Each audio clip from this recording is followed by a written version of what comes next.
Le grand défaut de la plupart des chercheurs au XXe siècle, je pense notamment à Michel Gauquelin et à John Hadday, c'est de s'être polarisé sur le moment de la naissance. À mon avis, c'est l'erreur majeure. L'astrologie n'a rien à voir, n'a que faire du moment de la naissance. Et vouloir prouver l'astrologie en s'intéressant à ce qui se passe à la naissance, c'est un leurre total.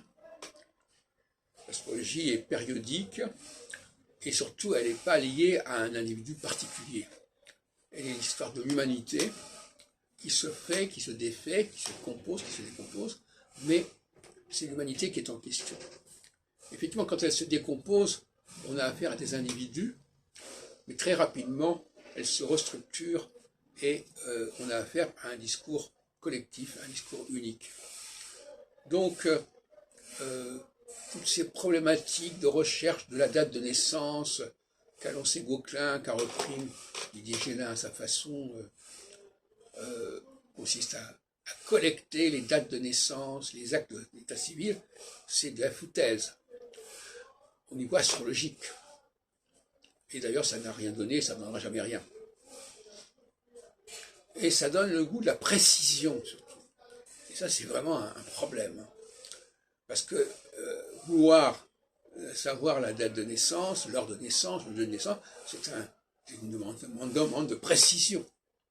Et donc, ça contamine la pensée astrologique à aller vers la précision. Or, l'astrologie est tout sauf de la précision. Ça dépend ce qu'on entend par précision. Mais l'astrologie, c'est un processus qui ne cesse de se développer cycliquement. Et donc, il n'y a pas besoin d'arrêter à un moment donné les choses. D'ailleurs, l'idée d'arrêter le cosmos, c'est déjà une idée anti-astronomique. Les choses comme elles sont. Le cosmos n'a pas à être arrêté. Et surtout, le fait de regarder les rapports entre les planètes, c'est aussi anti-astronomique parce que les planètes, elles ont leur propre cyclicité. Et on n'a pas besoin de les étudier globalement en tant qu'ensemble. Ça aussi, c'est un leurre. Et donc, l'astrologie du XXIe siècle va devoir se détacher complètement de l'heure de naissance et s'intéresser aux périodes, et notamment, bien entendu, elle va devoir oublier tout ce qui relève de l'astronomie, et notamment des planètes transsaturniennes. Alors là, c'est encore une bizarrerie incroyable.